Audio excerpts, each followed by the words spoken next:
నమస్తే Kakatiya TV Telangana open heart కార్యక్రమానికి స్వాగతం. ఈరోజు మన కాకతీయ టీవీ తెలంగాణ ఓపెన్ హార్ట్లో మరి బీజేపీ సీనియర్ నాయకురాలు స్మార్ట్ సిటీస్ అడ్వైజర్ కర్ణగోపాల్ గారు ఉన్నారు. మరి ముఖ్యంగా చూసుకుంటే గల్లీ నుంచి ఢిల్లీ దాకా కర్ణగోపాల్ గారికి సంబంధాలు మంచిగా ఉన్నాయి. మరి అదేవిధంగా 2023లో తెలంగాణలో బీజేపీ పార్టీని అధికారంలోకి వస్తుందంటున్నారు. అయితే మరి తెలంగాణలో బీజేపీ పార్టీ పరిస్థితి ఏ విధంగా ఉంది, మరి దేశ రాజకీయాలు ఏ విధంగా ఉన్నాయి అనే మొత్తం విషయాలు కూడా ఇప్పుడు మనం కర్ణగోపాల్ గారిని తీసుకుందాం. అంతకన్నా ముందు మరి మేడం గారికి ఇటీవలనే ఒక మంచి అవార్డు వచ్చింది. అందుకని మన కాకతీయ టీవీ మేడం కంగ్రాచులేషన్స్ చెబుతుంది. మేడం కంగ్రాచులేషన్స్ మేడం మీకు. Thank you. ముందుగా మీకు కంగ్రాచులేషన్స్ మళ్ళీ ఒకసారి. Thank you. మీకు ఏ అవార్డు వచ్చింది, అవార్డు రావడానికి గల కారణం ఏంటి? ఇది స్కాచ్ ఛాలెంజర్ అవార్డ్ అంటారండి ఇది. సో ఈ స్కాచ్ ఛాలెంజర్ అవార్డ్ ఏంటంటే అది చాలా పెద్ద అవార్డులు. ఇప్పుడు మీరు గతంలో పెద్ద వారికి ఇచ్చారు. ఎన్నో ఏళ్ళు భారతదేశంలో సేవ చేసి మన వెంకయ్యనాయుడు గారు కానీ, లేకపోతే మాంటెక్ సింగ్ అహ్లూవాలియా కానీ, లేకపోతే నితిన్ గడ్కరీ గారు కానీ, సురేష్ ప్రభు గారు కానీ, నందన్ నిలకని ప్రైవేట్ సెక్టర్ నుంచి చూస్తే, సో వీరందరికీ అవార్డు ఇచ్చారనమాట. అంటే వ్యక్తిగతంగా తెచ్చుకున్నారు వారు. ఈ అవార్డు ఎట్లాంటిది అంటే ఎవరో నామినేట్ చేయడం కానీ, లేకపోతే అప్లికేషన్ పెట్టడం కానీ అట్లా ఏమి చేయనవసరం లేదు. వాళ్ళు ఏం చేస్తారంటే వాళ్ళకు ఒక జ్యూరీ గ్రూప్ ఉంటుంది, కాలేజియం అంటారు. వాళ్ళు ఒక 6 నెలలు వెతుకుతారు ఎవరు అర్హులు, ఎవరు దేశానికి ఎక్కువ పని చేశారు అని. ఒక 6 నెలలు వెతికాక వాళ్ళకి ఎవరి మీదన్నా నమ్మకం కుదిరి వీళ్ళు చేశారు అంటే ఇంక వాళ్ళకి డైరెక్ట్గా అనౌన్స్ చేస్తారు. ఇప్పుడు నా విషయంలో ఏం జరిగిందంటే నన్ను ఒక నేషనల్ కాన్ఫరెన్స్లో మాట్లాడమన్నారు. నేను మాట్లాడదామని ఇలాగే ఇప్పుడు అన్నీ మన వర్చువల్ మీటింగ్స్ కదా, సో ఈ కాన్ఫరెన్స్ అది. సో నేను ఈ కాన్ఫరెన్స్లో నా స్పీచ్ మొదలు పెట్టేటప్పుడు అనౌన్స్ చేశారు, సురేష్ ప్రభు గారితో అనౌన్స్ చేయించారు. సో నాకే సర్ప్రైజ్ అయ్యాను అనమాట. దెన్ దే సెడ్ ఎందుకు అంటే మీరు గత 20 ఏళ్లుగా అర్బన్ రిఫార్మ్స్ మీద, అర్బన్ గవర్నెన్స్ మీద మన దేశంలోనే కాకుండా అంతర్జాతీయంగా కూడా చాలా పనిచేశారు. మన దేశానికి ఉపయోగకరమైన రిఫార్మ్స్ చేశారు కనుక మీ వర్క్ని దాన్ని రికగ్నైజ్ చేస్తూ గుర్తించి మీకు అవార్డు ఇస్తున్నామని చెప్పారు. So it was a surprise. Everybody likes it. అది మీకు తెలిసే ఉంటుంది ఎందుకు. ఇప్పుడు మా మినిస్టర్ హర్దీప్ సింగ్ పురి వాళ్ళందరూ కూడా ప్రైజ్ చేశారు. మళ్ళా డిప్యూటీ కమిషనర్ యూకే ఆయన ప్రైజ్ చేశారు. అందరూ ట్విట్టర్లో అందరూ నాకు కంగ్రాచులేట్ చేస్తున్నారు. నిన్న దత్తాత్రేయ గారు పిలిచి నాకు సన్మానం కూడా చేశారు, ఎందుకంటే దాని విలువ తెలుసు కనుక. ఓకే మేడం, మరి అవార్డు రావడం పట్ల మీరు ఎలా ఫీల్ అవుతున్నారు? ఇది ఎప్పుడన్నా అండి, నాకు గతంలో కూడా చాలా అవార్డులు ఇచ్చారు. నాకు దేవి అవార్డు అని మన ఇండియన్ ఎక్స్ప్రెస్ వాళ్ళు ఇచ్చారు. తర్వాత మహిళా రత్న అని మెడ్రాస్ మ్యూజిక్ అకాడమీలో చాలా పెద్ద అవార్డు అది. ఎంతమందో 1,000 మంది మన తెలుగు వాళ్ళ మధ్య నేను తీసుకున్నాను. ఇంటర్నేషనల్లీ చాలా అవార్డ్స్ వచ్చాయి నాకు. సిఎస్ఆర్ మీద, లేకపోతే గ్రీన్ స్మార్ట్ సిటీస్ లీడర్ అని, ఉమెన్ ఆంటర్ప్రెన్యూర్ అని, విమెన్ ఇన్నోవేటర్ అని చాలా అవార్డ్స్ అమెరికాలో కూడా చాలా ఇచ్చారు నాకు. అయితే ఇది కూడా ప్రత్యేకంగా ఎందుకు నచ్చింది అంటే ఈ అవార్డు విలువ తెలుసు నాకు. ఏంటి అంటే వాళ్ళు ఎంతో కష్టపడితే కానీ మనం ఉపయోగకరమైన పనులు చేస్తే తప్ప వాడు ఇవ్వరనమాట. సో దానికి అంత ప్రాధాన్యత ఉంది, అంత గొప్ప అవార్డు కనుక కొంచెం ఐమ్ ఫీలింగ్ లిటిల్ హ్యాపీ. మరి కర్ణగోపాల్ గారు అంటే గల్లీ నుంచి ఢిల్లీ దాకా పేరుంది, ఇంకా వరల్డ్ వైజ్గా మంచి నేమ్ ఉంది. మరి ఇంత మంచి పేరున్న మీకు బీజేపీ పార్టీలు కానీ కేంద్రంలో కానీ ఒక పదవి అంటూ లేదు అనేది ఒక నిరాశ నిస్పృహలో గురి చేస్తుంది మీ అభిమానులకు ప్రధానంగా. దీనిపై మీ స్పందన ఏంటి? అంటే నాకెప్పుడు నిరాశ నిస్పృహ అనే వర్డ్కి మీనింగ్ కూడా తెలియదు. మీకు లేవు కానీ మీ ఫ్యాన్స్ ఉంటారు కదా మేడం? ఫ్యాన్స్ ఉన్నారు, అవునండి. ఫ్యాన్స్ అడుగుతూనే ఉంటారు, మేడం ఎప్పుడు గుడ్ న్యూస్ చెప్తారు అని అడుగుతూనే ఉంటారు. అయితే నేను ఎలా చూస్తానంటే అండి, మనం చేరంగానే పార్టీలో ఏదో పెద్ద పీఠం వేసి కూర్చోపెడతారు అట్లా ఆస్తితో కూడా నేను చేరలేదు. నేను బీజేపీ చేరినప్పుడు నాకు ఆల్రెడీ ఒక పెద్ద పేరు ఉంది. నేను నా జీవితంలో సక్సెస్ అనేది బాగా చూసి నేను బీజేపీలో చేరాను అనమాట. సో చేరుతూనే నాకు ఏదో కావాలని ఆశ లేదు నాకు, ఎందుకంటే అసలు అలాంటి నా కోరికలన్నీ తీరాయనే అనుకోవాలి. నాకు చాలా రికగ్నిషన్ ఉంది. వేరే దేశాల్లో పిలిస్తే ప్రధానమంత్రులే పిలుస్తారు, వాళ్ళ ఒక ఒక కాన్ఫరెన్స్లో అయితే అన్ని దేశాలు ప్రధానమంత్రులు, ఫైనాన్స్ మినిస్టర్స్ అట్లా ఉన్న కాన్ఫరెన్స్లో నేను ఒక్కదాన్నే ఉన్నాను. గ్రేట్. సో నాకు అలాంటి అనుభవాలు చాలా జరిగాయి. అయితే మా పార్టీలో చేరడం ముఖ్యంగా ఎందుకు చేరాను అంటే, ఇప్పుడున్న రాజకీయ పరిస్థితులలో నాకు భారతీయ జనతా పార్టీ ఫిలాసఫీ ఇష్టము. నాకు హిందూ ధర్మం ఆచరించడం ఇష్టము. ధైర్యంగా అందరు మనుషుల్ని కలుపుకొని పనిచేసేది భారతీయ జనతా పార్టీ. మా పార్టీలో ముస్లిమ్స్ ఉన్నారు, ముస్లిం సపోర్టర్స్ ఎంతమందో ఉన్నారు, క్రిస్టియన్స్ ఉన్నారు, క్రిస్టియన్ సపోర్టర్స్ ఉన్నారు, ఇంకా మా పార్సీస్ అందరూ ఉన్నారు. సో అందరినీ కలుపుకొని ముందుకు తీసుకెళ్దాము అన్న ధైర్యము మా పార్టీ. ఇప్పుడు మీరు తృణమూల్ కాంగ్రెస్ కానీ మామూలు కాంగ్రెస్ కానీ ఏమన్నా చూస్తే అపీజ్మెంట్ పాలిటిక్స్ అంటాం. అంటే ఏంటంటే ఈ ముస్లిమ్స్కి ఏమన్నా మనం కొంచెం రిజర్వేషన్ ఇస్తే వాళ్ళు మాకు ఓటేస్తారు అని. సో ఎంతసేపు ఓట్ల కోసము వాళ్ళని సపోర్ట్ చేయడం తప్ప నిజంగా వాళ్ళ మంచి కోరి సపోర్ట్ చేయరు అని నాకు ఎందుకో నిర్ధారణ అయిపోయి నేను భారతీయ జనతా పార్టీని కొంచెం క్షుణ్ణంగా దగ్గర నుంచి చూస్తే వారు కావాలని అందరినీ ముందుకు తీసుకెళ్దామన్న ప్రయత్నం చేయడం నేను చాలా ఎగ్జాంపుల్స్ చూశాను. ఇప్పుడు మొన్న స్మార్ట్ సిటీ ప్రోగ్రామ్ ఒకటి లాంచ్ చేసినప్పుడు మోడీ గారు అనౌన్స్ చేసినప్పుడు 2015లో బెండీ బజార్ అని ఉంది. బెండీ బజార్ అని బాంబేలో ఉంది. అదంతా ముస్లిమ్సే ఉంటారు అక్కడ. సో ఆ ప్రాజెక్ట్ని ఫస్ట్ అప్రూవ్ చేశారు ఆయన. సో మరి అపీజింగ్ కూడా కాదు, ఎందుకంటే అది ఇన్నోవేటివ్గా ఉంది ప్రాజెక్ట్ అని చెప్పి ఆయన దాన్ని ఇచ్చేశారు. ఇంకో విషయం ఏంటంటే హౌసింగ్ ఫర్ ఆల్ అని ఇప్పుడు మేము 2 కోట్ల ఇల్లు కట్టాం. 2 కోట్ల ఇల్లు పేదలకి కట్టించారు ఆయన. అయితే యూపీఏ గవర్నమెంట్ మీరు ఒకసారి చూడండి, యూపీఏ అన్నేళ్ళు మన దేశంలో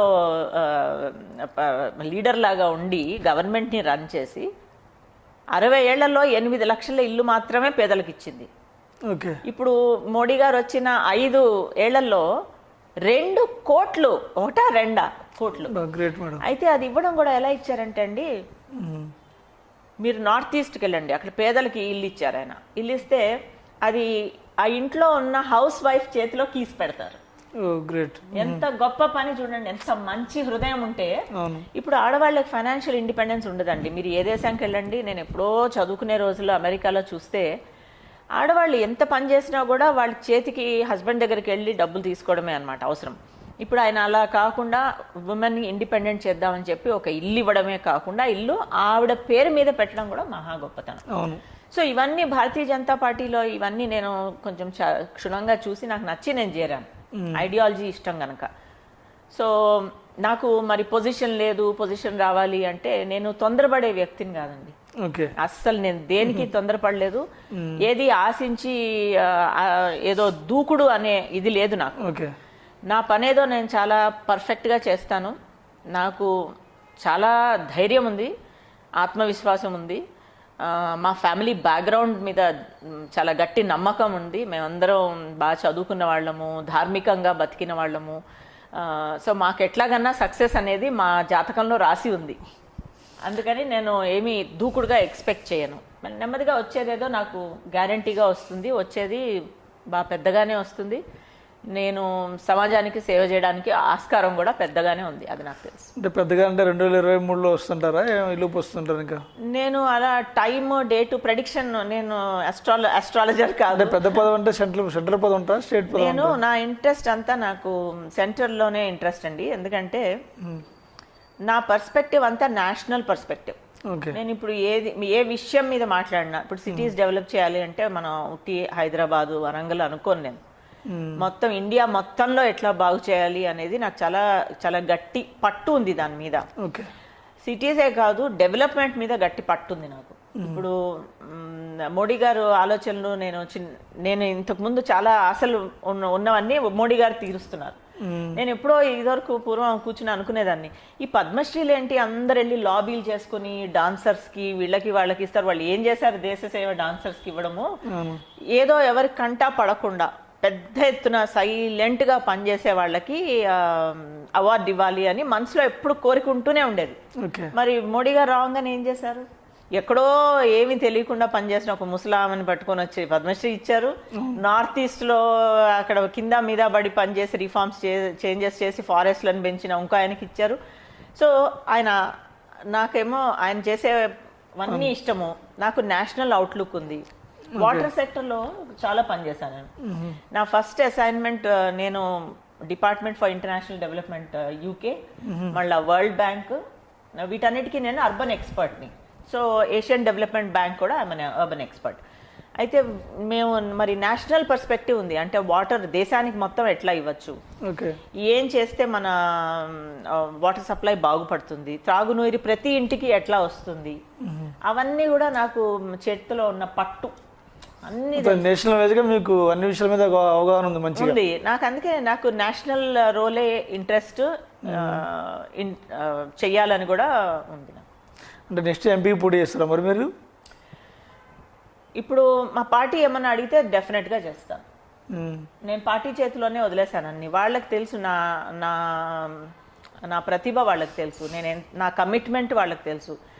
నేను ఏదైనా ఒకటి తీసుకుంటే 100% ఇస్తానని వాళ్ళకి తెలుసు. మీ ఫ్యామిలీ మొత్తం IAS బ్యాక్గ్రౌండ్ ఉన్న ఫ్యామిలీ, చాలామంది తెలిసిన విషయం. బీజేపీ కూడా ఆ విషయం తెలుసు. ఇప్పుడు సెంట్రల్ గవర్నమెంట్లో బీజేపీ పార్టీ అధికారంలో ఉంది. ఇది ఒక నామినేట్ పోస్ట్ తీసుకుంటే బాగుంటుంది కదా?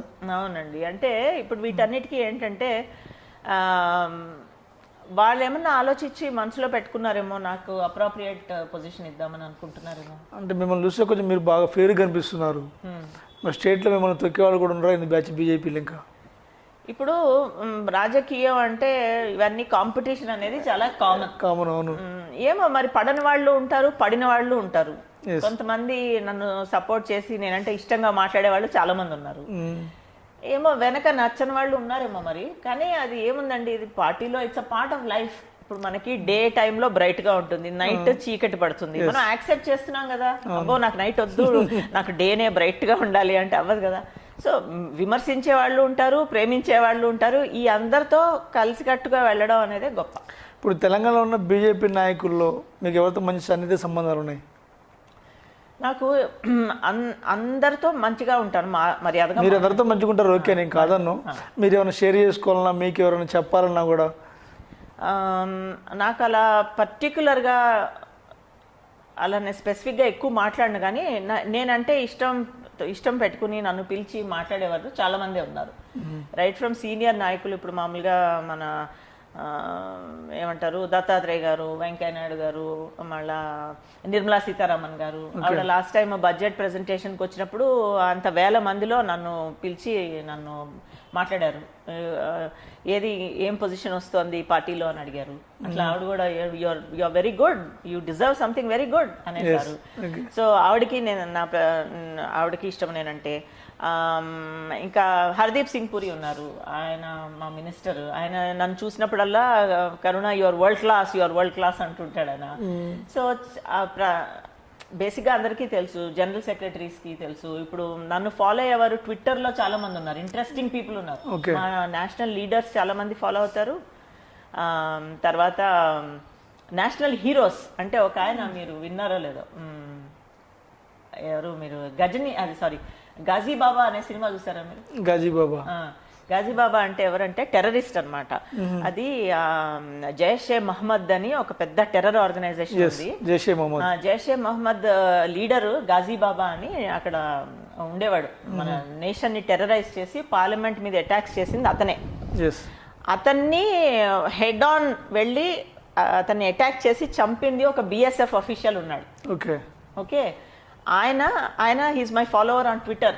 ఏంటి అంటే ఆయన అంటాడు, you have a great political career ma'am, you are very good అని. సో నేను అనేది ఏంటంటే నేషనల్ లీడర్సే కాదు, కొంతమంది ఇంటర్నేషనల్ లీడర్స్ ఫాలో అవుతారు చాలా మంది. So I have lot of ఏమంటారు వెల్ విషర్స్ ఉన్నారు.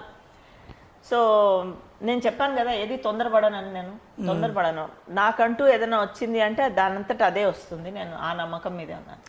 నాకైతే నమ్మకం ఉంది మీకు వస్తుంది, మంచి పదవి వస్తుంది సెంట్రల్లో అయితే నా నమ్మకం ఉంది. అంటే మీకు కూడా కావాలనే విషయం వాళ్ళ అధిష్టానం తెలియాలి కదా. అంటే నడ్డా గారు నా వర్క్ చూసారా? నేను హైదరాబాద్ కి విజన్ ఫర్ హైదరాబాద్ అని డెవలప్ చేస్తే నడ్డా గారే రిలీజ్ చేశారు. సూపర్. ఓకే, సో ఆయనకి నా ప్రతిభ తెలుసు. నేను ఆయనతో 2-3 ఇప్పుడు నేషనల్ మేనిఫెస్టో కమిటీలో పెట్టినప్పుడు ఆయన కమిటీ మెంబర్. నేను ఉన్న కమిటీలో పెద్ద పెద్ద వాళ్ళే ఉన్నారు. ఆర్కే సింగ్ అని పవర్ మినిస్టర్, మళ్ళేమో మన సదానంద గౌడ గారు, మళ్ళేమో హర్దీప్ సింగ్ పూరి గారు, నడ్డా గారు, అందరూ ఉన్న కమిటీలో నన్ను కమిటీ పర్సన్ లాగా పెట్టారు. మరి నేషనల్ మేనిఫెస్టో గొప్పది కదా. సో అప్పుడు నేను నా ఆలోచనలు ఏంటి అని అన్ని వాళ్ళకి తెలుసు. సో నడ్డా గారి మీద వదిలేశారు మీరు ఇప్పుడు వాళ్ళందరూ మరి వాళ్ళే పెద్దలు కదా, వాళ్ళే డిసైడ్ చేస్తారు. అంటే ఈవిడికి ఏ పొజిషన్ లో ఆవిడ మనకి న్యాయం చేయగలుగుతుంది, ఏ పని చేయగలుగుతుంది అని వాళ్ళే ఆలోచిస్తారు. మీరు లేకపోతే గవర్నర్కి వెళ్తారా? లేకపోతే ఏమో అండి, ఏంటో ఒక్కొక్కళ్ళు ఒక్కొక్కటి చెప్తున్నారు. మొన్న సో ఏదో కొంతమంది ఫోన్ చేసి ఈ ప్రపోజల్ అన్నారు, కానీ నాకు అర్థం కాదు. వాళ్ళు అన్నారు ఇప్పుడు ఎట్లా చెప్పాలో నాకు తెలియదు. ఒకరోజు గుజరాత్లో పార్ట్నర్షిప్ సమ్మిట్ జరిగింది 2016 ఎప్పుడో. పెద్దదన్నమాట. అంటే మోడీ గారు ప్రైమ్ మినిస్టర్ అయిన వెంటనే ఇంకా అన్ని కంట్రీస్ నుంచి అందరూ వచ్చారు. అప్పుడు నేను అక్కడ ఒక సెషన్ని చైర్ చేసి నేను మాట్లాడాను కూడా. అక్కడ ఉన్న ఇండస్ట్రియలిస్ట్ అందరూ బాగా ఇంప్రెస్ అయిపోయి నేను హైదరాబాద్ వచ్చేసిన ఒక వారంలో ఒక మనిషిని పంపించి మేడంకి ఏమన్నా ఇట్లా లోక్సభ కంటెస్ట్ చేస్తాము అంటే మేము వెనక ఉంటామని చెప్పండి అని. అంటే కొంతమందికి అలాంటి ఒకరికేమో ఎంపీ అని, ఒకరికి ఇంకేదో అని అట్లా పెట్టుకున్నారు. మొత్తానికి అయితే మరి ఆ రోజు ఎప్పుడు వస్తే వెయిట్ చేయాలి. చూద్దాం, నేను వెయిట్ చేస్తున్నాను. ఓకే మేడం, మీరు అసలు బీజేపీ పట్ల ఎప్పుడు చేరారు? 2014 అండి, జనరల్ ఎలక్షన్ ముందు చేరాను నేను. జనరల్ ఎలక్షన్ ముందు ఏమైందంటే వెంకయ్య నాయుడు గారు ఒక ప్రెస్ మీట్ పెట్టి నన్ను ఇండక్ట్ చేసుకున్నారు. అంతకుముందు చేసేవాళ్ళు మీరు? నాకు ఈ ఫౌండేషన్ ఫర్ ఫ్యూచరిస్టిక్ సిటీస్ అని ఉంది కదా, థింక్ ట్యాంక్ ఉండేది. సో దానిలోనే పెద్ద ఎత్తున 15 ఏళ్ళు పనిచేశాక నన్ను గుర్తింపు వచ్చేది. నేను 30 ఏళ్ళు, నా కెరియరే 30 ఏళ్ళు. మొత్తం ఫుల్ ఫ్లెడ్జ్డ్గా ఫౌండేషన్తో మీరు? నేను ఐటీ ప్రొఫెషనల్ లాగా ఉండేదాన్ని. సో నా career I started with IT only. So India మొత్తంలో ఒక 3 మందిని సెలెక్ట్ చేసుకుని ఆరకిల్లో ట్రైనింగ్ ఇచ్చారు. అప్పుడు నేను చాలా చిన్నదాన్ని, అప్పుడు 20 years ఉంటాయి నాకు.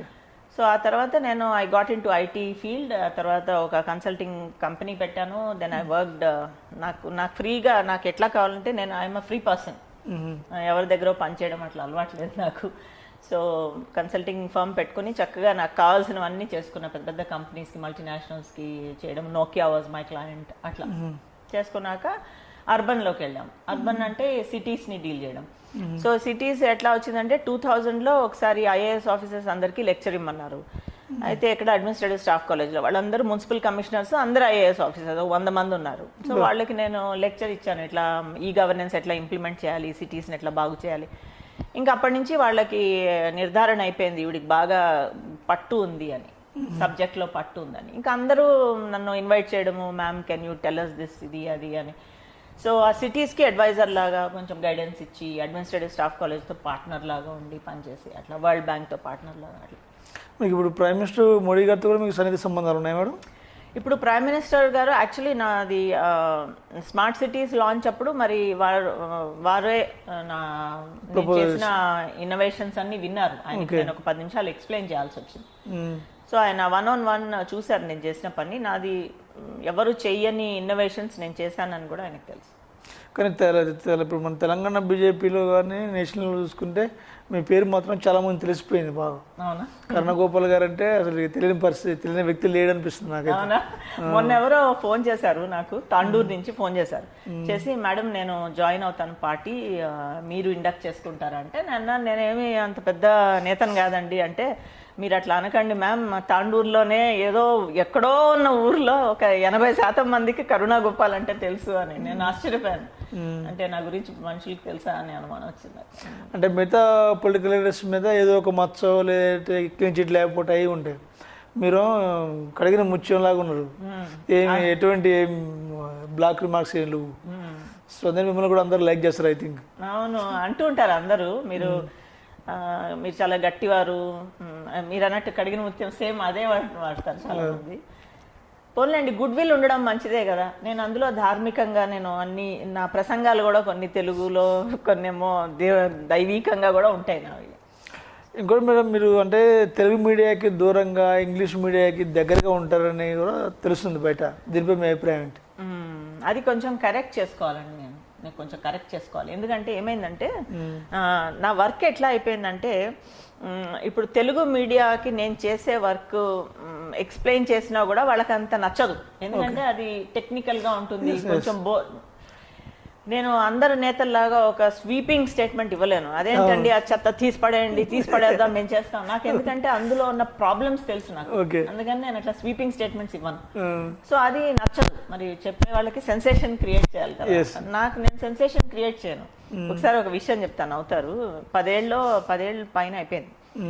నేను ఏదో ఒక ఇన్నోవేషన్ చేశాను, చాలా ఫేమస్ అయిపోయింది. అయిపోతే ఎన్డీటీవీ వాళ్ళు వచ్చి ఇంటర్వ్యూ చేస్తా అని అన్నారు. మీరు ఒక డ్రామా చేయొచ్చు కదా, ఒక డ్రామా లాగా చేస్తే ఇంకా పెద్ద పేరు వస్తుంది కదా అని అన్నారు. అంటే నేను డ్రామా చేయనండి, మీరు ఇంటర్వ్యూ చేస్తే చేయండి లేకపోతే లేదు. ఇంకొకళ్ళు ఒక ఐడియా ఇచ్చారు. నేను అప్పుడు హైదరాబాద్కి మనం టాయిలెట్స్ లేవు, మీకు తెలుసు కదా, పబ్లిక్ టాయిలెట్స్. అయితే మన సిటీకి ఏంటంటే ఎన్నో థౌజండ్స్ ఉండాలి. ఇప్పుడు మన సిటీ అండి, ప్రతి కిలోమీటర్కి ఒక టాయిలెట్ ఉండాలి. మనకి ఎన్ని ఉన్నాయి రోడ్డుకి? 9,000 కిలోమీటర్స్ ఉన్నాయి మన రోడ్లు. 9,000 కావాలి. మన దగ్గర ఉన్నవి ఒక 200. ఆ 200లో 50% పనిచేయవు. ఆ 50%లో 50% ఆడవాళ్ళు వాడలేరు. సో ఇంత భయంకరంగా ఉంది సిచ్యువేషన్. అయితే నాకు ఒక టీవీ వాళ్ళు వచ్చి ఒక ఇంటర్వ్యూలో ఒక ప్రశ్న వేశారు. మ్యామ్, ఇవన్నీ మీకు తెలుసు, మీరు చేస్తున్నారు, అడ్వైజ్ ఇస్తున్నారు, అన్నీ బాగుంది, కానీ మీరు డ్రామా చేయాలి మ్యామ్ అన్నారు. ఏంటి అంటే ఆడవాళ్ళ అక్కడ వెళ్ళి ఒక కమోడ్ రోడ్డు మీద పెట్టి దాని మీద కూర్చుని అల్లరి చేయండి అని. నేను అట్లాంటి పనులు నేను చేయను, ఎవరిదో చేయించను కూడా. అడ్వైజ్ ఇచ్చి మేబీ ఒక విధంగా మంచిదేనేమో, ఇప్పుడు ఎవరైనా అలా గొడవ పెడితే చేస్తారేమో. సో ఇంకోళ్ళతో చేయించవచ్చు మనం అలాంటి పనులు. సో అలా డ్రామా చేయడము అన్నీ అనమాట. సో ఇంగ్లీష్ మీడియా మీరు అన్నారు కదా, ఇంగ్లీష్ మీడియాలో ఏమవుతుందంటే అండి, ఈజీగా ఎక్స్ప్లెయిన్ చేయగలుగుతాను నేను చేసే పని.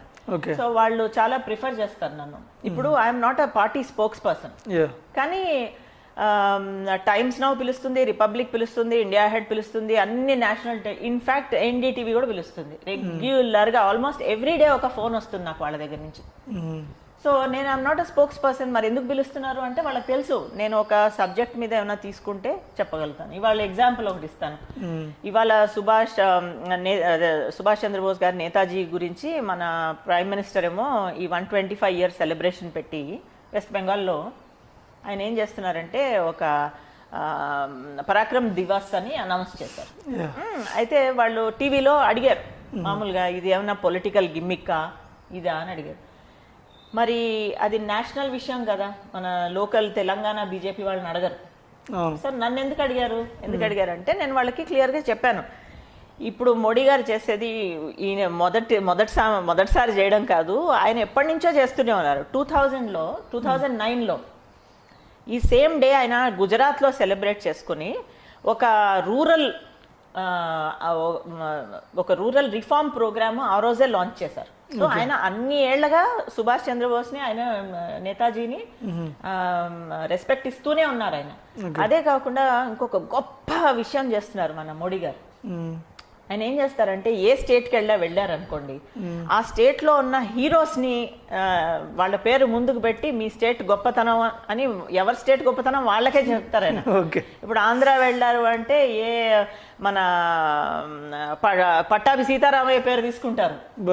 మరి అంత ఫ్రీడమ్ ఫైటరు మీ దగ్గర ఉన్నారు, మళ్ళేమో ఆయన ఆంధ్ర బ్యాంక్ స్థాపించారు. లేకపోతే పింగళి వెంకయ్య పేరు తీసుకుంటారు. మన పింగళి వెంకయ్య గారి గురించే కదా మనకి అసలు ఆ నేషనల్ ఫ్లాగ్ వచ్చింది. సో అలా అనమాట. కర్ణాటక వెళ్ళారు అనుకోండి, అక్కడ ఏం చెప్తారు, అక్కడ బసవేశ్వర అని ఉన్నాడు, ఆయన రీఫార్మర్. ఆయనకి నేను చెప్తున్న సగం మందికి తెలియదు అసలు బసవేశ్వర గురించి.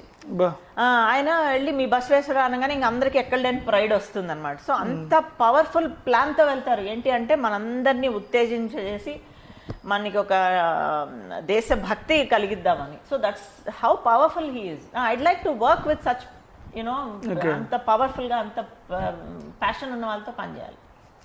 మరి మోడీ గారు ప్రైమ్ మినిస్టర్ అయిన తర్వాత దాదాపు ఆల్మోస్ట్ ఆల్ కంట్రీస్ మొత్తం తిరిగాడు. అవును, మీరు కూడా దాదాపు మోడీ గారితో పాటు మీరు కూడా తిరుగుతున్నారు అనిపిస్తుంది నాకు. అంటే మోడీ గారు తిరగటం వల్ల మోడీ గారికి కానీ భారతదేశానికి కానీ వచ్చే ఉపయోగం ఏంటంటారు మీరు? అబ్బో, ఇప్పుడు అసలు మోడీ గారు చేసినది ఆయన ప్రయత్నాలండి మామూలు వాళ్ళు చేయలేరు. ఎందుకంటే చాలా మంది ఫస్ట్లో విమర్శించారు, ఈయనేంటి ప్రధానమంత్రి అవ్వగానే ఫ్లైట్ వేసుకుని అన్ని దేశాలు వెళ్తున్నారు అని. కరెక్ట్. సగం మందికి తెలియదండి మన దేశం ఉన్న పరిస్థితి తెలీదు. ఇప్పుడు మన దేశంలో ఏంటంటే మనం we are a part of globalized world. ప్రపంచీకరణ జరిగాక మన దేశంలో ఉన్న ప్రాముఖ్యత ఎట్లాంటిదంటే కొద్దిగా మనలో మనమే ఉన్నాము. మన దేశం గొప్పతనము, మనం చేయగలిగిన మనకున్న శక్తి బయట వాళ్ళకి ఎవరికి చెప్పే తెలివితేటలును అంత రీచ్ అంటారు కదా, అది లేకుండే మన ఇదివరకు ప్రైమ్ మినిస్టర్కి. ఇప్పుడు మోడీ గారు ఒక అడుగు పెట్టి ఆయన ఒక విషయం చెప్పారంటే ప్రతి ఒక్కళ్ళు లేచి నుంచి వినాల్సిందే. ఇప్పుడు ఆయన చేయబట్టి ఏమైందంటే ఒక్కొక్క కంట్రీకి వెళ్ళి ఒక్కొక్క పార్ట్నర్షిప్ తెస్తారు. ఒక్కటి కాదు, ఒక 1000 పార్ట్నర్షిప్స్ తెస్తారు. సో ఏమవుతుంది మనకి అది ఉపయోగం కదా. మనం చూడాలండి, ఒక విషయం చెప్తాను. 21st సెంచరీని ఏషియన్ సెంచరీ అంటారు, సెంచరీ ఆఫ్ ఏషియా అంటారు. అంటే మనకి 19వ శతాబ్దము యూరోప్ శతాబ్దం. అంటే యూరోప్ బాగా పైకి వచ్చింది, యూరోప్ ప్రాస్పర్ అయింది, యూరోప్కి వెళ్దామని అనుకునేవారు. పూర్వం మీకు తెలిసే ఉంటుంది, మన వాళ్ళందరూ మన పూర్వీకులందరూ యూరోప్ వెళ్ళి చదువుకునేవారు. లండన్ నోరు తెరిస్తే లండన్ అనేవారు. ఆ తర్వాత ఏమైంది, 20th సెంచరీ అమెరికా సెంచరీ అయింది. అంటే నువ్వు ఇప్పుడు ఎక్కడ నోరు తెరిచినా అమెరికానే అయిపోయింది. ఇప్పుడు 21st century is the century of Asia. Great. Okay. Asian century అంటే మనకి 2 కంట్రీస్ పేరు వస్తుంది, ఒకటి చైనా, ఒకటి ఇండియా. అయితే ఇప్పుడు మనం చైనా కన్నా ముందుకు వెళ్ళాలి అంటే మనం మంచితనంతో వెళ్తాం, అది గొప్పతనం. చూడండి, ఇప్పుడు చైనా గొప్ప దేశమే, దానికి బాగా చైనాకి జీడిపి తెలుసు కదా, ఎన్నో ట్రిలియన్స్ ఆఫ్ డాలర్స్. మన మీద అట్లీస్ట్ 4 వంతులు ఎత్తుంది, పైన ఉంది. అయితే మరి అంత గొప్ప దేశము, కానీ చైనా ప్రాబ్లం ఏంటంటే అగ్రెషన్. అంటే వాళ్ళు వెళ్ళి అందరితో అంటే ఫైట్ పెట్టుకుని విన్ అయ్యే నేచర్. మన ఇండియా ఎట్లాంటి చూడండి, మన కోవిడ్ వచ్చినప్పుడు ఏం చేసాం, మనం అందరికీ మందులు పంపించాం ఫస్ట్. ఇవాళ జైల్ బోల్సనారో అని ఉన్నాడు కదా, మన బ్రెజిల్ ప్రెసిడెంట్. ఆయన ఏం చేశాడు, ఇవాళ ట్విట్టర్లో పెట్టాడు, ఏం పెట్టాడు తెలుసా, హనుమంతుడి ఫోటోగ్రాఫ్ పెట్టాడు. హనుమంతుడి ఫోటోగ్రాఫ్ పెట్టి ఆయన మన సంజీవని పర్వతం తీసుకొస్తున్న ఫోటో పెట్టి ఇండియా నుంచి మనకి వ్యాక్సిన్స్ వస్తున్నాయి అని చెప్పాడు. చూడండి ఎంత, నాకైతే ఒళ్ళు పులకరించేసింది అది చూసి. అంత పవర్ఫుల్ అండి మన దేశం. అది ఎవరు చేస్తున్నారు అంటే మన మోడీ గారు చేస్తున్నారు. ఆయన మన దేశాన్ని విశ్వగురు చేద్దామని ఆయన మనసులో ఉంది, మంచి దృఢమైన విశ్వాసం ఉంది మనం అవుతామని.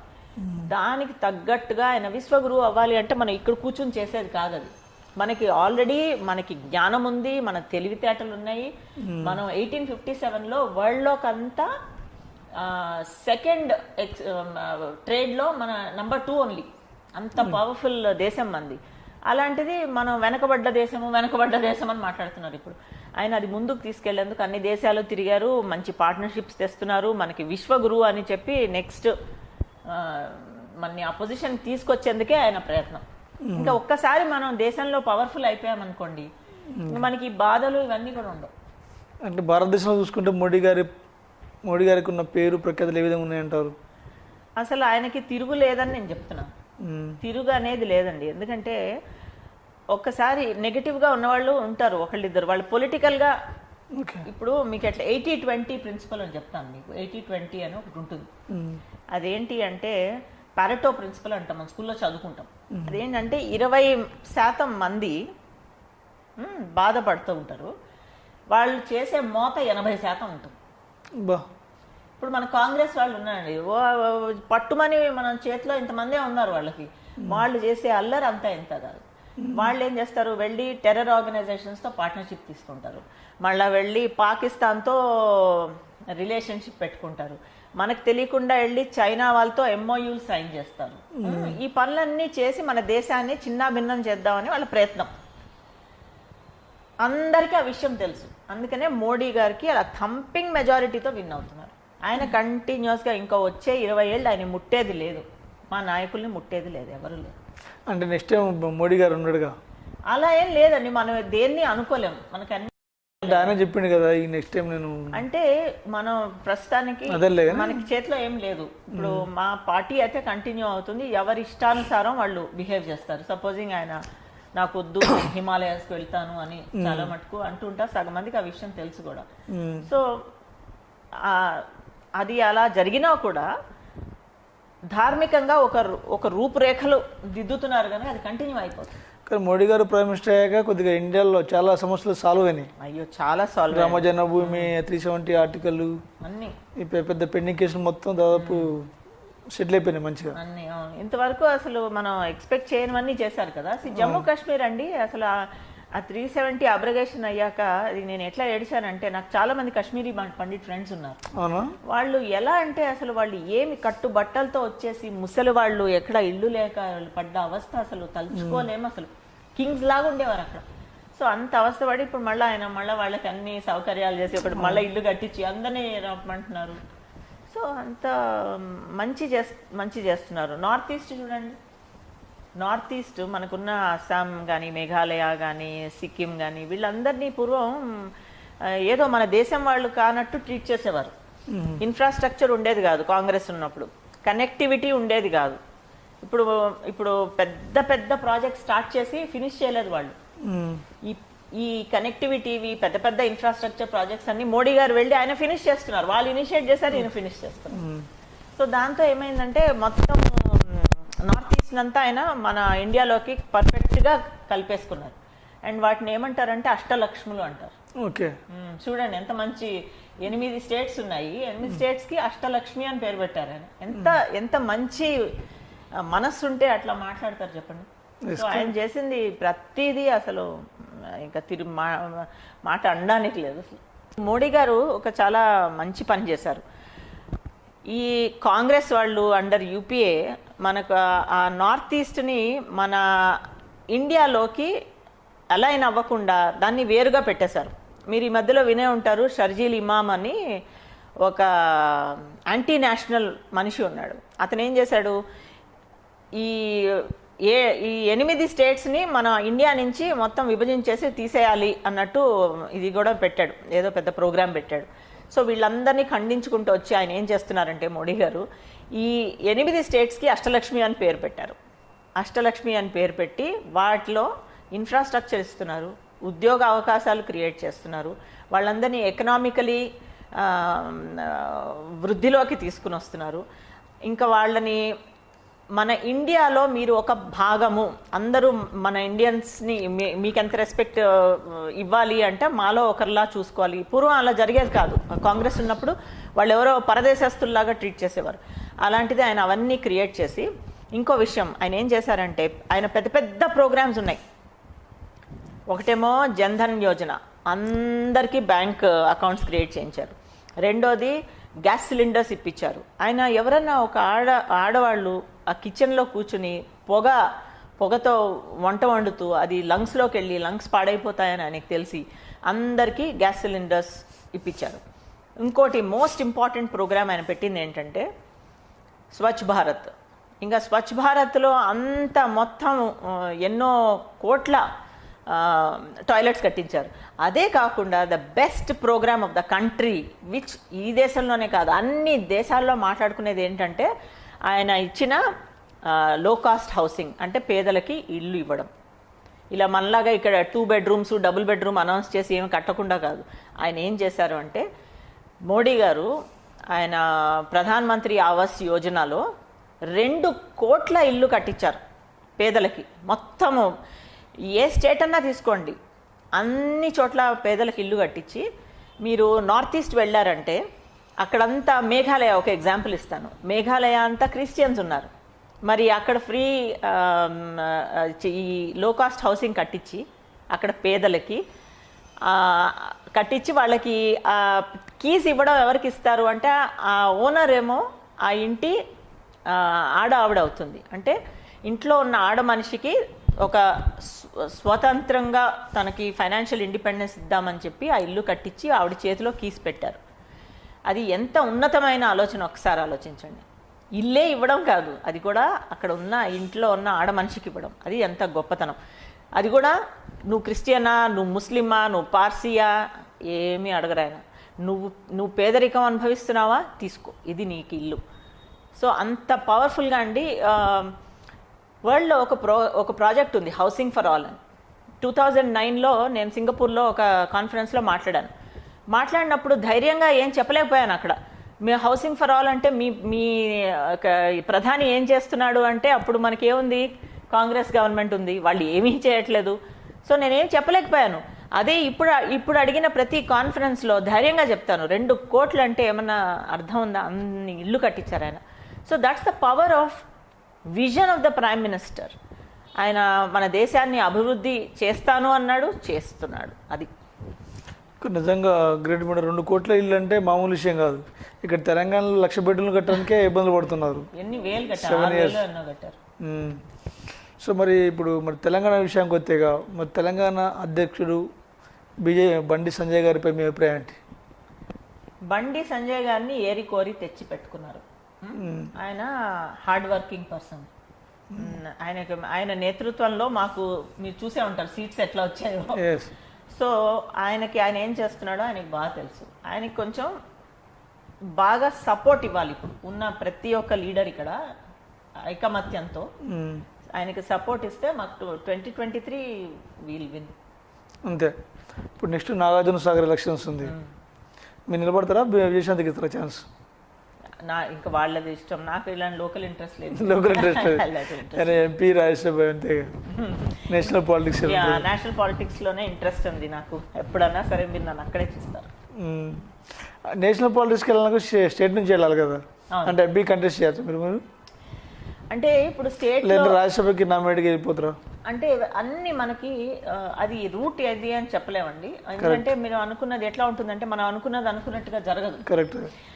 ఏదో ఆ టైంలో ఒక రిక్వైర్మెంట్ వస్తుంది. ఇప్పుడు నేను 10 ఏళ్ళు స్మార్ట్ సిటీస్ మీద పనిచేశాను. అప్పటికి మన దేశంలో స్మార్ట్ సిటీ మీనింగ్ కూడా తెలియదు, ఎవరికి తెలియదు. అయితే నేనేదో నా పని నేను చేసుకుంటూ పోతున్నాను. నేను న్యూయార్క్లో, బార్సిలోనాలో జడ్జి లాగా ఉండి, జ్యూరీ లాగా ఉండి, ఎక్స్పర్ట్ లాగా ఉండి అన్ని చేసుకుంటూ వెళ్ళాను కదా. నాకు ఐడియా లేదు. మరి ఒకరోజు ప్రైమ్ మినిస్టర్ వచ్చి 100 స్మార్ట్ సిటీస్ ఆయన అనౌన్స్ చేశారు. మరి అది అలాంటి విషయం వస్తుంది, అది నన్ను వాళ్ళు తలుపు తట్టి మీరు మాకు ఫ్రేమ్వర్క్ ఇవ్వాలి అని అడుగుతారని నేను ఎప్పుడు ఊహించలేదు. సో అలాంటి ఊహించలేని పరిణామాలు కూడా ఉంటాయి. సో ఒక మనిషికి ఇంటెన్షన్ బాగుండి దేశంలో ఏదైనా చేద్దాం, ఇప్పుడు అందరికి వెళ్ళి దేశ సేవ అట్లా అని నేను నా ఇంటెన్షన్ వెరీ క్లియర్. నాకు పెద్ద ఆలోచనలు ఉంటాయి. ఇప్పుడు హౌసింగ్ ఫర్ ఆల్ ఎంత ఇష్టం అంటే నాకు, ఎన్నేళ్ల క్రితమో నేను దీని గురించి కలలు కానేదాన్ని. అండ్ 15 ఏళ్ల క్రితము హౌసింగ్ ఒక సర్టిఫికేషన్ ప్రోగ్రామ్ ఫర్ లో కాస్ట్ హౌసింగ్ అని ఒక జర్మనీ కంపెనీతో కలిసి మేము తయారు చేసాం. ఒకటి అంటే ఏంటంటే, పేదలకు ఇల్లు కడతారండి కానీ చీప్ గా కడతారు. అంటే ఒక వర్షం వస్తే విరిగిపోతాయి, అందుకు మేము ఒక సర్టిఫికేషన్ ప్రోగ్రామ్ చేసాం. ఎప్పుడు చేసాం? 15 ఏళ్ళు అయిపోయింది. అదేంటంటే, ఒక ఇల్లు కడితే పేదలకు కట్టినా ఎవరికి కట్టినా ఈ స్టాండర్డ్స్ ఉండాలి, ఈ సిమెంటే వాడాలి, ఇంత ప్లింత్ ఏరియా ఉండాలి అని అంత చేసి అంత పని చేసాం మరి 15 ఏళ్ల క్రితం. ఎందుకు మరి? అంత డ్రీమ్ ఉండబట్టే కదా కట్టాలి. కరెక్ట్. సో నేను అన్నది, నా ప్లాన్లు అన్ని నాకు పెద్ద నేషన్ వైడ్ గా పెద్ద ప్లాన్లు ఉంటాయి. నేను వేరే దేశాల్లో కూడా మా దేశంలో నా విజన్ అంతా అందరికి చెప్పుకుంటూ వచ్చాను. అది ఎప్పుడన్నా తీరే అవకాశం గ్యారంటీగా భగవంతుడు ఇస్తాడు, మా పార్టీ ఇస్తుంది. మొత్తానికి అయితే బీజేపీ పార్టీకి కానీ చాలా మందికి తెలిసిపోయింది కరుణగోపాల్ గారు అంటే నేషనల్ లీడర్ అని. చాలా మందికి తెలుసు. అదే మిమ్మల్ని స్టేట్ లెవెల్ ఊహించుకోవట్లేదు, నేషనల్ ఊహించుకుంటున్నారు బాగా. మరి ఇప్పుడు అంటే టీఆర్ఎస్ బీజేపీ తెలంగాణలో సంబంధం పరిశీలిస్తే మాత్రానికి బీజేపీ అధ్యక్షులు బండి సంజయ్ గారు సీఎం మీద, టీఆర్ఎస్ పార్టీ మీద, ప్రభుత్వం మీద చాలా ఆరోపణలు చేస్తున్నారు. ఏ క్షణమైనా కేసీఆర్ జైలు పోవాల్సిందే, అరెస్ట్ చేస్తామని. కానీ ఎందుకు అరెస్ట్ చేస్తారో, ఎప్పుడు అరెస్ట్ చేస్తారో చెప్పాలని Congress party MLA Jaggareddy demand చేస్తున్నారు. దీనిపై మీ అభిప్రాయం ఏంటి? చూడండి, ఇప్పుడు మాకు ఆయన అడిగాడని మేమేమి ఆ చిట్టా ఓపెన్ చేసి చెప్పవసరం ఏం లేదు. ఆయన ఏదో అడిగాడని మాకు తెలుసు. మాకు ఆయన కేసీఆర్ గారు చేసిన ఆయనవన్నీ ఒక లిస్ట్ ఉంది, దాని మీద ఒక డాక్యుమెంట్ ఉంది, అన్నీ ఉన్నాయి ఆబ్వియస్లీ. మరి మేము వాడు చేసినవన్నీ మేము పెట్టుకుంటాం కదా, మా దగ్గర ఉంది. అవసరమైనప్పుడు బయటపడతాం. ఏదో కాంగ్రెస్ అడిగిందని బయటపెట్టాం. అంటే మొత్తం పాలనలో పంచాయతీ అది టీఆర్ఎస్ బీజేపీది. వాళ్ళని పగలు తిట్టుకుంటారు, నైట్ కూర్చొని మంది అవుతుంటారు. ఇప్పుడు అదేదో పెద్ద సినిమాల్లో చూపించినట్టు మా డైలాగులు వేస్తుంటారు అందరూ, అదేదో బి టీమ్ ఆఫ్ బీజేపీ అలా అని మరి మాకు అసదుద్దీన్ ఓవైసీతో కూడా పెట్టారు కదా, MIM is B team of BJP అంటారు. ఎవరు కనిపిస్తే ఇప్పుడు చాలా ఈజీ అండి వాళ్ళకి. కాంగ్రెస్ ఏమంటుంది, TRS is a B team of BJP అంటుంది, లేకపోతే ఎంఐఎం వీళ్ళు అంటారు ఎంఐఎం ఇస్ విత్ బీజేపీ అంటారు.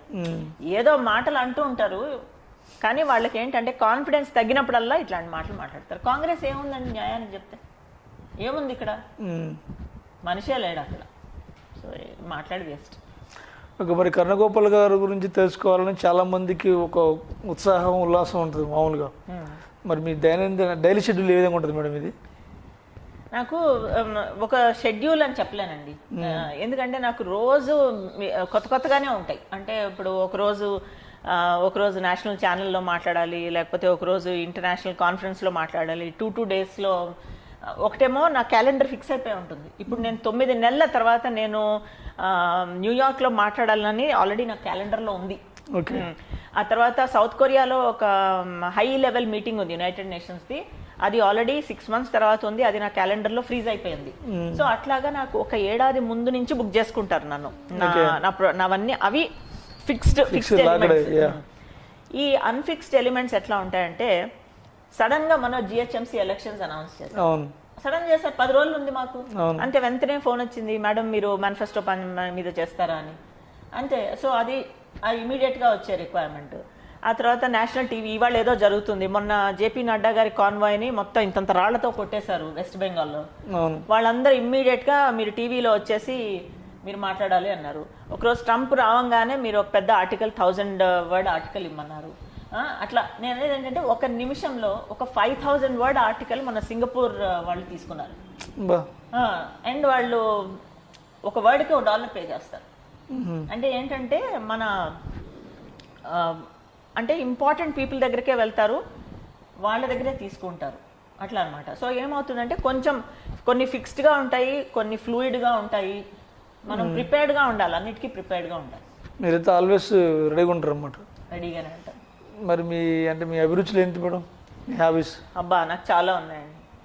నేను ఒక గంట మా అబ్బాయి కోసం రోజు పాట పాడతాను. మీ బాబు ఏం చేస్తారు మేడం? బాబు మా బాబుకి autism, developmental problem, health problem. నేను అందుకనే యాక్చువల్లీ మీరు అందరూ అంటుంటారు ఈ పాటికి ఢిల్లీలో ఉండాలి మీరు అంటే, నేను ధైర్యం చేసి యాక్చువల్లీ ఒక అసైన్మెంట్ వచ్చినప్పుడు వెళ్ళిపోయి ఉంటే బాగుండేది, కానీ నేను ధైర్యం చేసి వెళ్ళలేదు. ఇప్పుడు రెడీగా ఉన్నాను. ఇప్పుడు అంటే మా బాబుకి ఆటిజము, ఎపిలెప్సీ 2 ఉన్నాయి. సో వాడిని వదిలి వెళ్ళడం కష్టం అనేసి ధైర్యం లేకుండా ఉండేది మనసులో. ఎప్పుడు ఎక్కడున్నా మనసు ఇక్కడే ఉండేది. ఇప్పుడు ఏం చేశానంటే వాడిని ఒక లెవెల్కి తీసుకొచ్చి ఒక 6 డాక్టర్లు కంటిన్యూస్గా మాకు టచ్లో ఉంటారు. ఒక 20 ఫ్యామిలీలు మా అబ్బాయి శ్రేయోభిలాషులు, వాడికి ఒక 40 ఫ్రెండ్స్.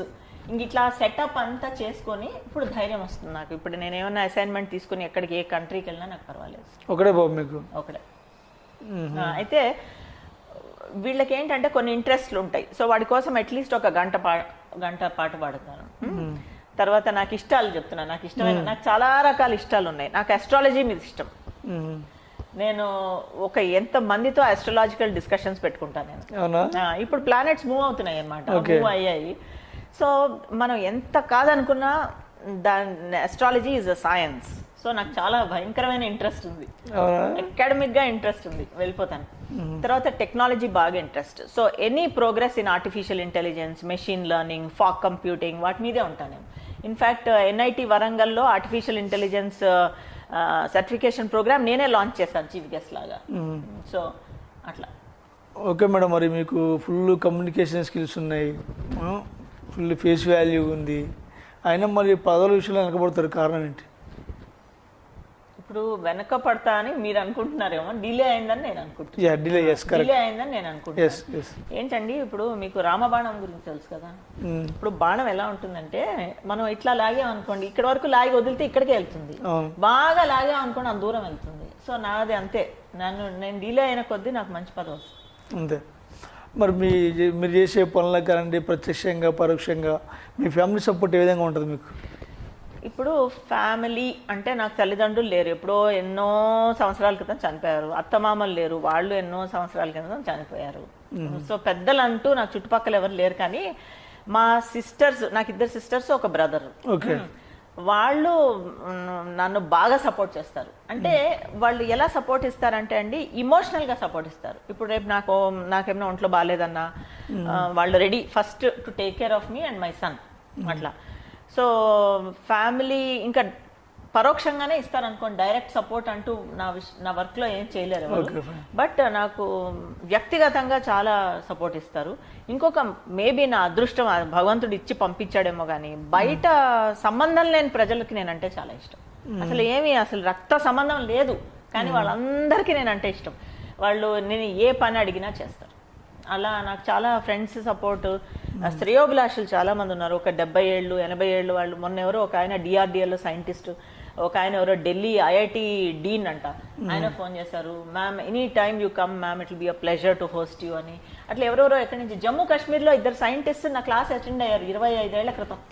వాళ్ళకు గుర్తుంది వాళ్ళు ఎవరు, they are 2 scientist now in deans ఏదో యూనివర్సిటీస్లో. వాళ్ళు మొన్న ఇంత హార్ట్ అన్ని మెసేజ్లు అన్ని పంపిస్తున్నారు. అంటే ఇష్టం, బేసిక్ ఇష్టం, నేనంటే చాలా మందికి ఇష్టం. సో ఆ కమ్యూనిటీ సపోర్ట్ ఉంది నాకు. మరి వాళ్ళందరూ ఆశలకు అనుగుణంగా మీరు మరి భవిష్యత్తులో ముందుకెళ్ళాలి. వెళ్తాను డెఫినెట్.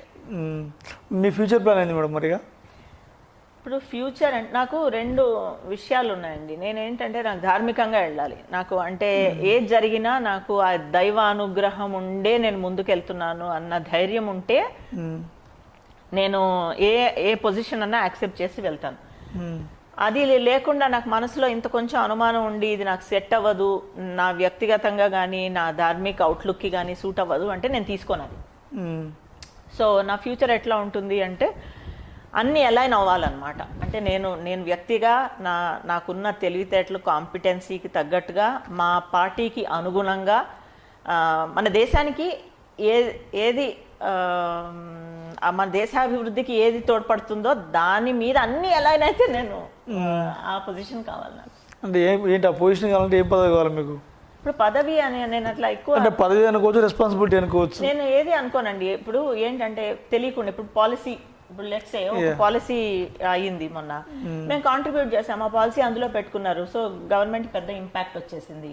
కానీ నాకు స్పెసిఫిక్ ఇంట్రెస్ట్లు దేనిలో ఉన్నాయి అంటే నాకు టెక్నాలజీ ఇంట్రెస్ట్ చాలా ఉంది. అంటే టెక్నాలజీని వాడి మన దేశాన్ని ఎట్లా మార్చాలో నాకు బాగా తెలుసు. నేను ఈ విషయం మీద అర్బన్ ఇండియా గురించి నేను చాలా చెప్పాను. చాలాసార్లు అంటారు ఏమున్నాయండి సిటీస్ అంటారు, ఇండియా రూరల్ ఇండియా ఇది అది అంటారు. అయితే నేను ఒకటే అంటాను, చూడండి సిటీస్ డెవలప్ అయినంత మాత్రాన రూరల్ ఇండియాని ఎవరు నెగ్లెక్ట్ చేయరు. సిటీస్లో జరిగే ఇన్నోవేషన్ రూరల్ ఇండియాకి తీసుకెళ్ళాలి. సో మన దేశంలో 75% of the gross domestic product cities నుంచే వస్తుంది. అయితే ఈ సిటీస్ని మనం బాగు చేయాలి. వీటిని సరిగ్గా చూసుకోకపోతే మనకి ఫ్యూచర్ లేదు. ఇప్పుడు కోవిడ్ వచ్చింది, సిటీస్లోనే ఇంపాక్ట్ కదండి. మన ఇంకా రూరల్ ఇండియాలో బాగున్నారు అందరూ, శ్రేయస్సు బాగానే ఉంది అక్కడ. సో నేను అన్నది మన సిటీస్ని బాగు చేయకపోతే ఫ్యూచర్లో, మొన్న నేను ఒక పెద్ద కాన్ఫరెన్స్ లో మాట్లాడాను, మొత్తం వరల్డ్ లీడర్స్ అందరు వచ్చారు. అక్కడ వాళ్ళు క్లియర్ గా చెప్పారు, సిటీస్ ని మనం ఫ్యూచర్ లో చూడకపోయామంటే ఈ డిజీజ్ ఇస్ నథింగ్, దీనికి 10 రెట్లు డేంజరస్ వస్తాయని. మనం ఎంత కేర్ఫుల్ గానే ఉండాలి.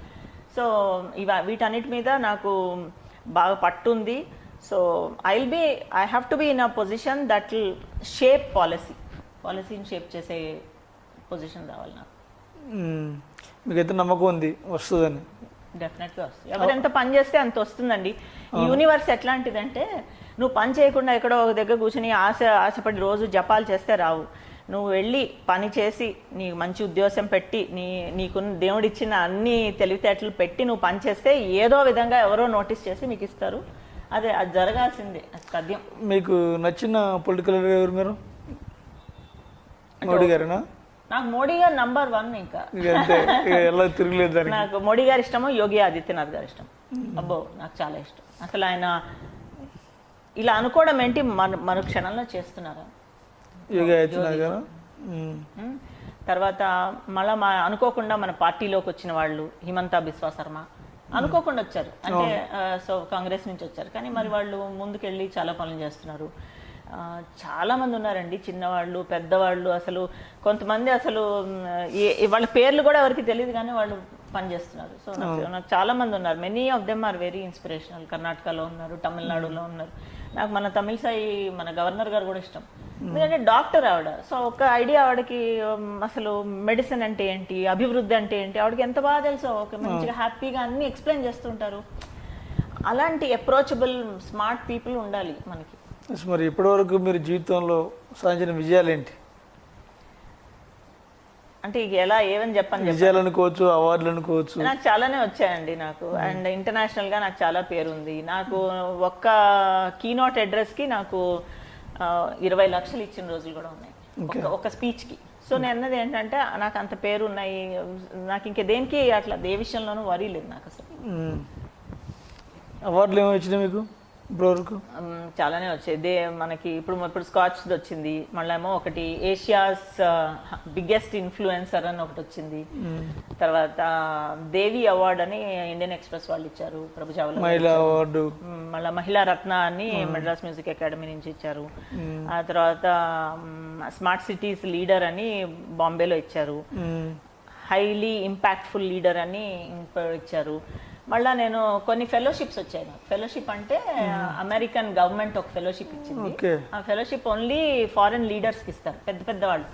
ఇన్ఫ్యాక్ట్ ఈ ఫెలోషిప్ మీద వెళ్ళింది మన పూర్వ లీడర్స్ అందరూ, జవహర్లాల్ నెహ్రూ వాళ్ళందరూ కొంచెం పెద్దవాళ్ళు. ఆ ఫెలోషిప్ తీసుకొని అమెరికా వెళ్ళాను. అక్కడ అమెరికా వెళ్ళాను, 15 మంది లీడర్స్ వచ్చారు, అన్ని 15 దేశాల నుంచి. కానీ ప్రతి రౌండ్ టేబుల్లో నన్ను లీడర్ లాగా పరిగణించేవాళ్ళు అందరూ. షీ విల్ స్పీక్ అని, అంటే అట్లా. సో అన్నీ నేను అందరివి ప్రెజెంట్ చేయడము అట్లా రౌండ్ టేబుల్స్. తర్వాత సో చాలానే వచ్చాయి. మరి ప్రస్తుతం ఉన్న తెలంగాణ ప్రభుత్వంపై మీ స్పందన ఏంటి? ప్రభుత్వం ఉందా అండి? అయ్యో, తెలంగాణ ప్రభుత్వం లేకపోతుంది మేడం, కేటీఆర్ సీఎం కూడా ఇప్పుడు. సో ప్రభుత్వం అంటే వాళ్ళు ఒక రేర్ ఆపర్చునిటీ దొరికిందండి వాళ్ళకి. ఇప్పుడు ఈ టీఆర్ఎస్ గవర్నమెంట్కి ఒక పెద్ద అవకాశం ఇచ్చారు మన వాళ్ళు, కానీ వాళ్ళ అవకాశాన్ని దుర్వినియోగం చేశారు. ఇప్పుడు తెలంగాణ అనేది అసలు ఎంత పొటెన్షియల్ ఉన్న ప్లేస్. మీకు ఒక ఎగ్జాంపుల్ చెప్తాను.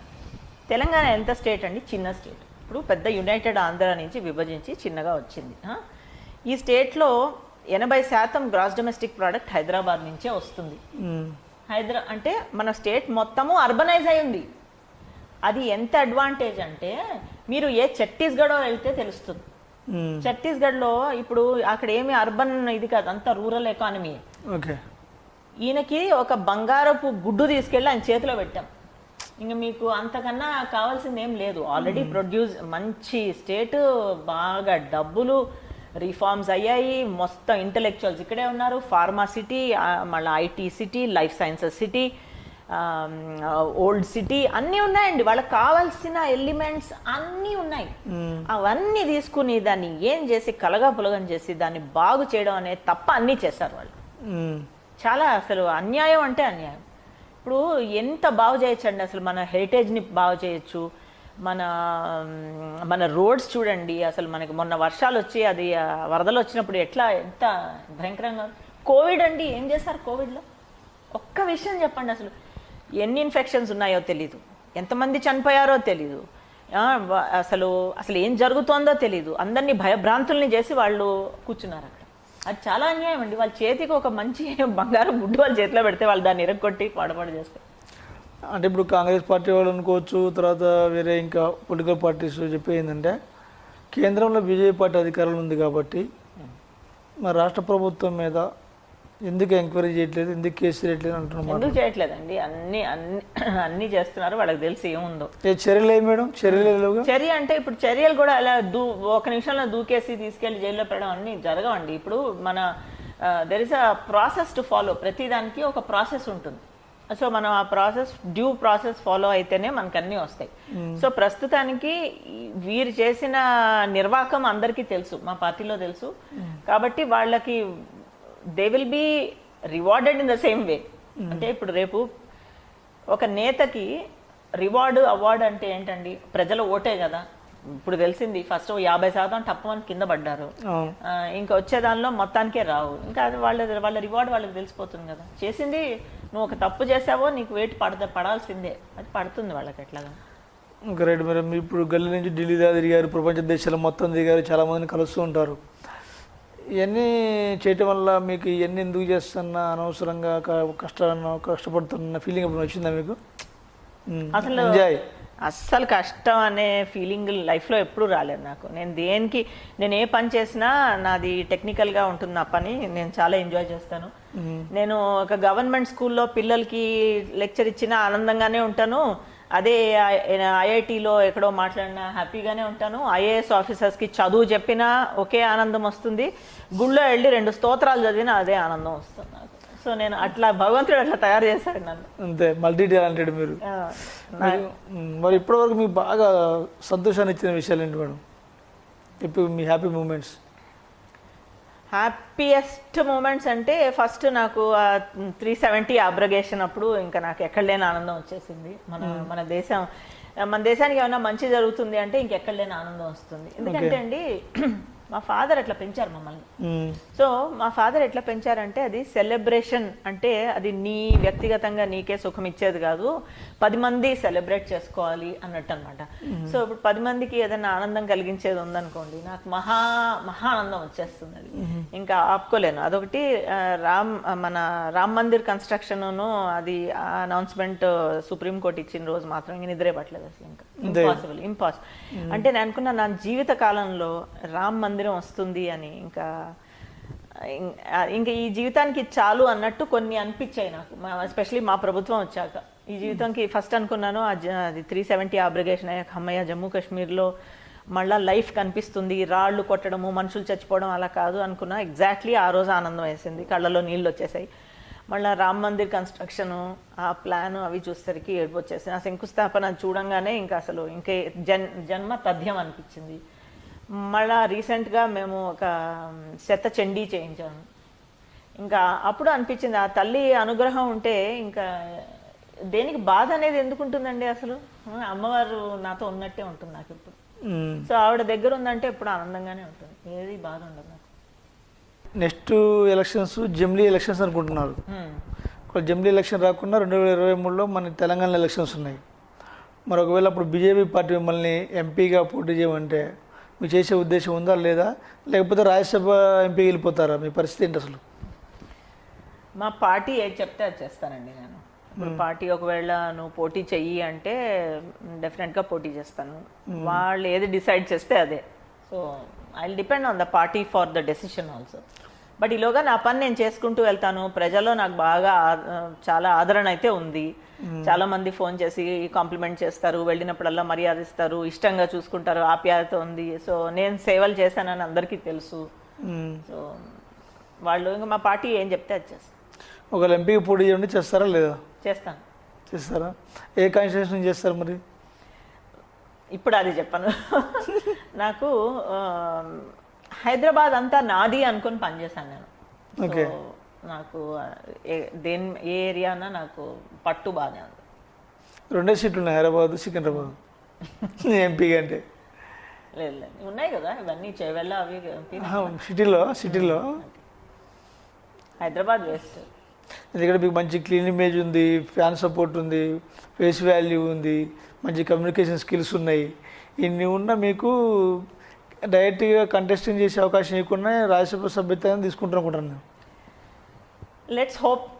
అలా ఏది జరిగినా మంచిదే అండి. మన దేశానికి ఇప్పుడు మనం రాజ్యసభ వెళ్ళినా లోక్సభ వెళ్ళినా మనం పాలసీ మేకర్ లానే ఉంటాం. సో అది ఏదో విధంగా మనం దేశానికి మన తెలివితేటలు హార్డ్ వర్క్ అప్లై చేయడం అనేది ముఖ్యం. అది సో రూట్ ఏంటి అన్నది నేను ఎక్కువ ఆలోచించాను. అది ఎట్లా చేయాలి, వర్క్ చేయాలి. అంటే ఈ మోడీ గారి గవర్నమెంట్లో మీకు ఏదో ఒక సెంట్రల్ పదవి వస్తుంది అనుకుంటాను నేను, మీరు ఏమంటారు మరి?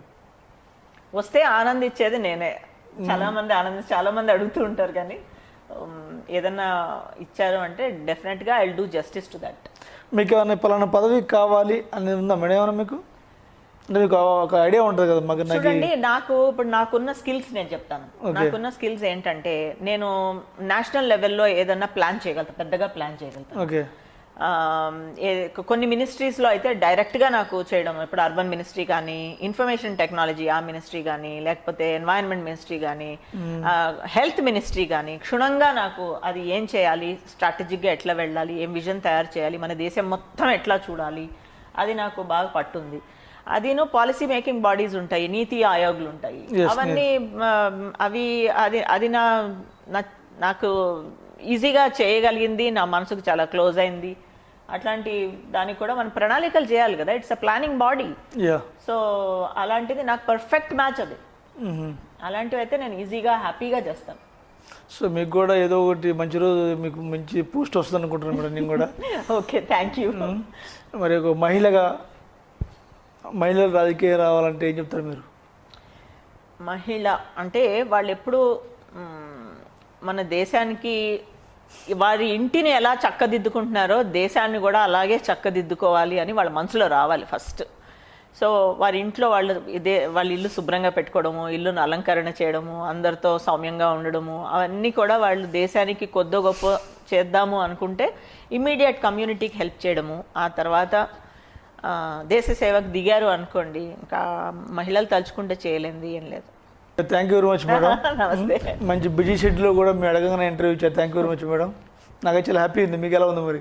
నేను హ్యాపీనా? I'm always happy. Thank you very much. So ఇది మరి తెలంగాణ ఓపెన్ హార్ట్లో కరుణ గోపాల్ గారు చెప్పిన విషయాలు. మరి గల్లీ నుంచి ఢిల్లీ దాకా, ఢిల్లీతో పాటుగా ఇంటర్నేషనల్ వైజ్గా మంచి కమ్యూనికేషన్ స్కిల్స్తో పాటు మంచి రాణిస్తున్నారు. మరి అదేవిధంగా ఒకవేళ 2023 కానీ ఈ లోపు కానివ్వండి బీజేపీ పార్టీ ఏదైనా సెంట్రల్లో పోస్ట్ అయితే తీసుకునే సిద్ధంగా ఉన్నారు. ఒకవేళ 2023 ఎలక్షన్లో, తెలంగాణ జరిగే ఎలక్షన్స్లో మరి ఒకవేళ పోటీ చేయమని ఆదేశిస్తే పార్టీ ఆదేశాల మేరకు పోటీ చేస్తానంటున్నారు. మరి ఇది ఈరోజు కాకతీయ టీవీ తెలంగాణ ఓపెన్ హార్ట్లో మరి బీజేపీ సీనియర్ లీడర్ కరుణ గోపాల్ గారు చెప్పిన విషయాలు. మరి ఖచ్చితంగా మరి ఫ్యూచర్లో కరుణ గోపాల్ గారు మంచి ఉన్నత శిఖరాలను అధిరోహించాలని మనం మనస్ఫూర్తిగా కోరుకుందాం. Thank you.